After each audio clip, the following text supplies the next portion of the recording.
pang-aabuso, pagmamalupit, panggagahasa, diskriminasyon, at iba pang bayolente o karasang gawain ay ilan sa mga nararanasan o kinahaharap ng ilang kababaihan at mga anak sa kanilang asawa o dating live-in partner o kasalukuyang live-in partner, ex-boyfriend o kasalukuyang boyfriend. Ngunit, alam naman natin na hindi pinapabayaan ng pamahalaan na lumaki ang ganitong problema. Kaya naman sila ay napagtupad ng isang batas para sa kababaihan at kanilang anak. Ito ay tinatawag na RA 9262 o Anti-Vowsy Act of 2004 o Anti-Violence Against Women and Their Children Act of 2004. Ano nga ba ang batas na ito? Tungkol saan ba ang batas na ito? Ano ang layunin nito?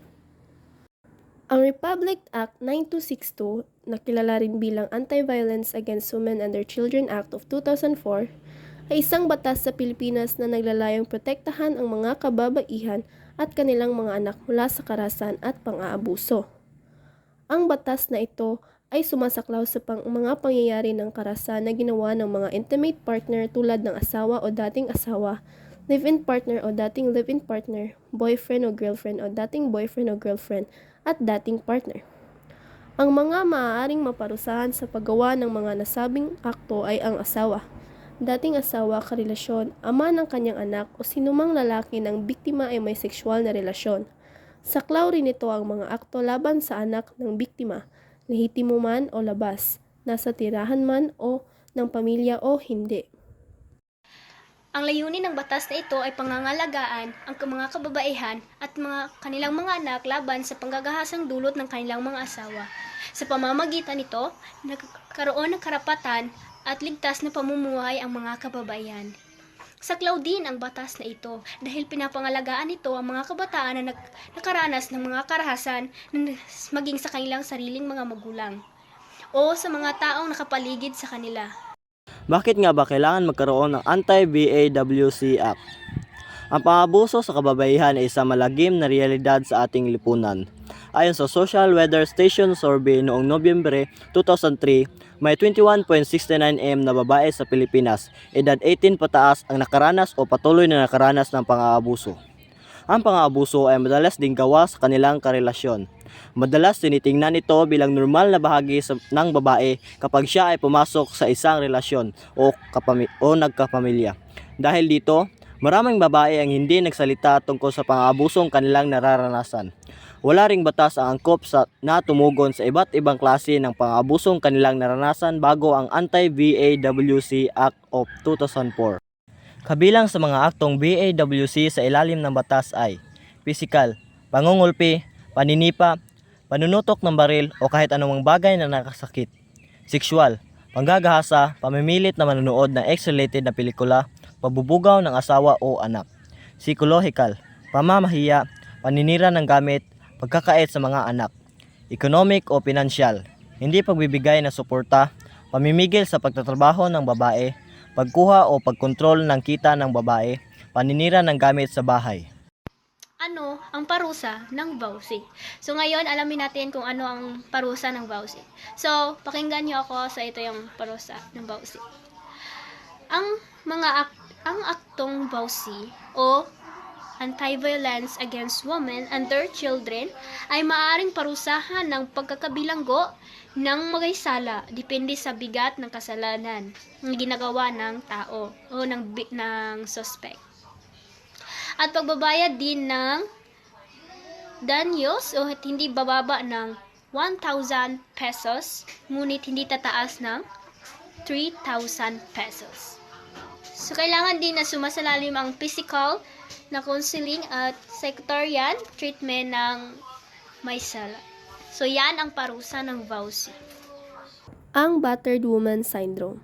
Kinikilala ng Anti-Vowsy Act ang matinding epekto ng pang-aabuso sa kababaihan, lalo na kung matagal na panahon na nilang nararanasan ito. May mga kaso kung saan ang matinding galit na tinimpi ng babae ay humantong sa kanyang pagpatay sa karelasyon dahil ito na lamang ang nakikita niyang paraan upang makawala sa pang-aabuso.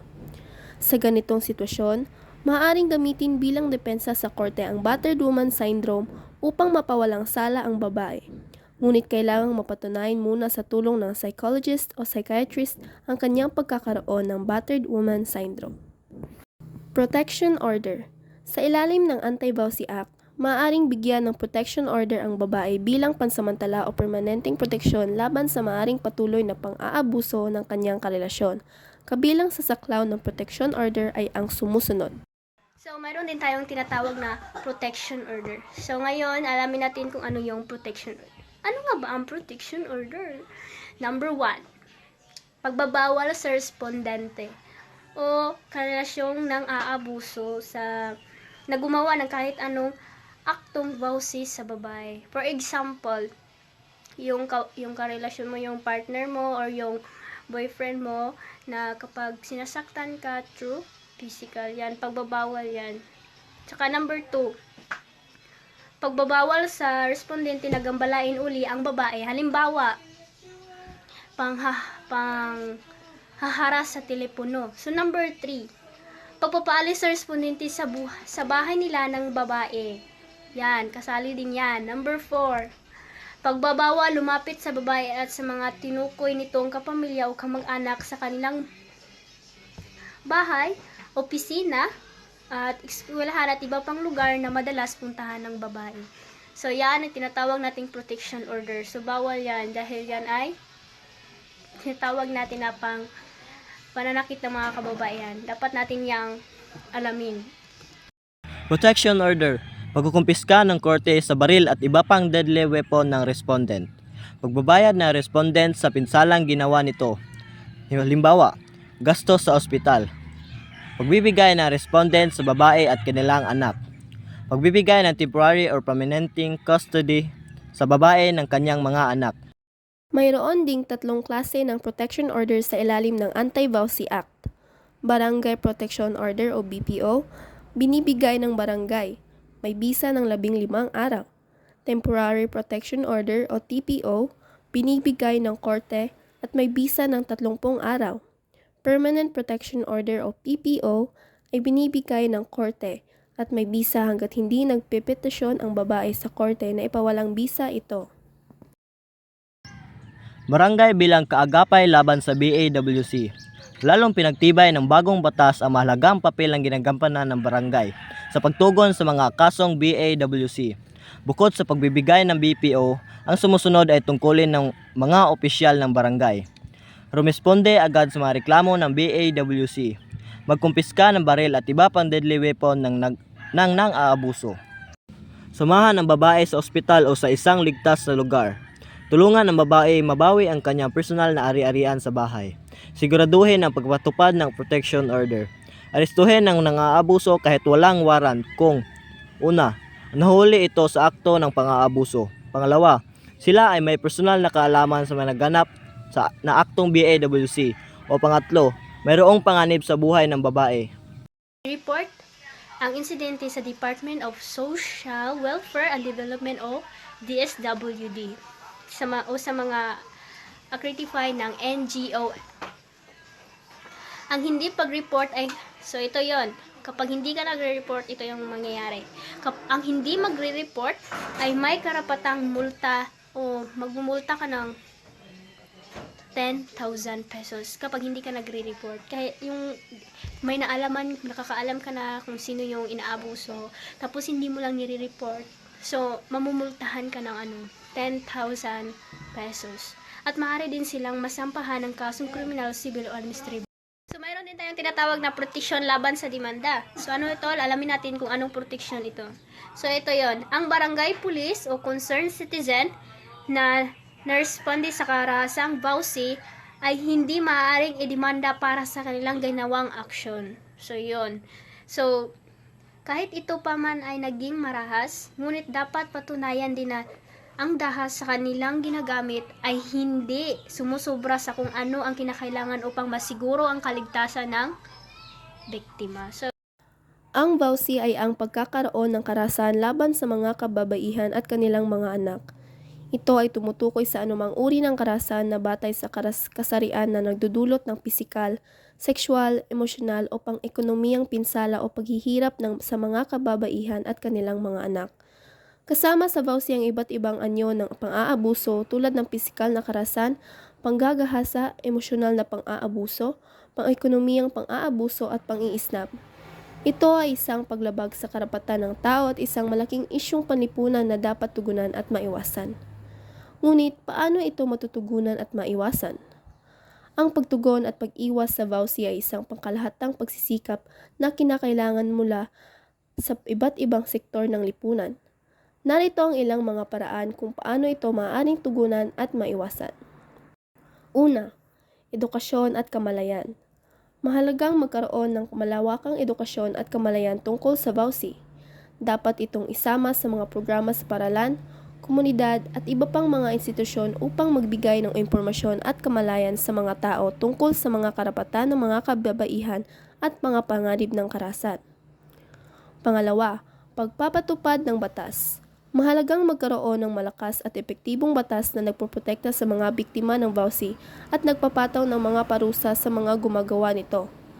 Ang mga batas na ito ay dapat na ipatupad ng mahigpit at may sapat na suporta mula sa mga kinauukulan. Pag-assist sa serbisyo. Dapat na magkaroon ng maayos at abot-kayang serbisyo para sa biktima ng VAUSI. So ito ay maaaring kasama ang mga shelter at para sa biktima na legal na tumulong, counseling, medikal at suporta at iba pang serbisyo na maaaring makatulong sa kanila sa kanilang paghilom at pagbabangon. Number 4, kumpanya at pagpapalaganap. Mahalagang magkaroon ng malawak na kumpanya at pagpapalaganap ng impormasyon tungkol sa VAUSI. Ito ay maaaring isagawa sa pamamagitan ng mga media, social, at komunidad at iba pang plataporma na kumukumpirma sa pagpalawak na kamalayan ng magsulong sa pagbabago. Pagtulong sa mga perpetrator. Hindi lamang dapat tutukan ang mga biktima ng BAWC, kundi dapat ding bigyan ng tulong at suporta ang mga nagkasala. Ito ay maaaring kasama ang mga programa para sa rehabilitasyon at pagbabago sa mga perpetrator upang matigil ang patuloy na karahasan. Pagtulong sa mga komunidad. Malagang magkaroon ng programa at proyekto sa mga komunidad at naglalayong magpalakas ng mga pamilya at mga relasyon na nakabatay sa respeto at pagkakapantay-pantay. Ito ay maaaring kasama ang mga kumpanya para sa paggalang sa mga karapatan ng mga kababaihan at paglaganap ng kultura at pagiging ligtas mula sa karahasan. Ang pagtugon at pag-iwas sa VAUSI ay isang pangmatagalang pagproseso na nangangailangan ng kooperasyon at sama-samang pagkilos ng mga individual, pamahalaan, organisasyon at buong lipunan. Sa pamamagitan ng pagtutulungan at patuloy na pag-aksyon, maaari nating matugunan at maiwasan ang VAUSI at makamit ang isang lipunan na ligtas at pantay para sa lahat.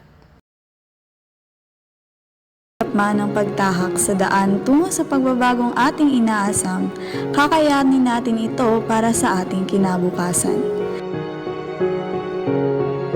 Patunayan natin sa ating mga sarili na tayo ay hindi nadidiktahan ng kung anumang pananaw ng lipunan sa atin. Kaya natin gawin ang kung anumang bagay na nais natin gawin. Kaya nating umangat sa buhay, kaya nating maging pinuno ng lipunan. Kaya nating pumantay sa kalalakihan at kaya nating makipagtulungan sa kanila. Kaya nating mag-ambag para sa ikauunlad ng mundo. Simulan natin ang pagbabagong matagal na nating minimithi. Wasakin natin ang mga hadlang tungo sa pagkakabantay-bantay. Tayo na at manindigan para sa kababaihan. Manindigan laban sa mga maling pananaw, manindigan para sa ikabubuti ng lahat.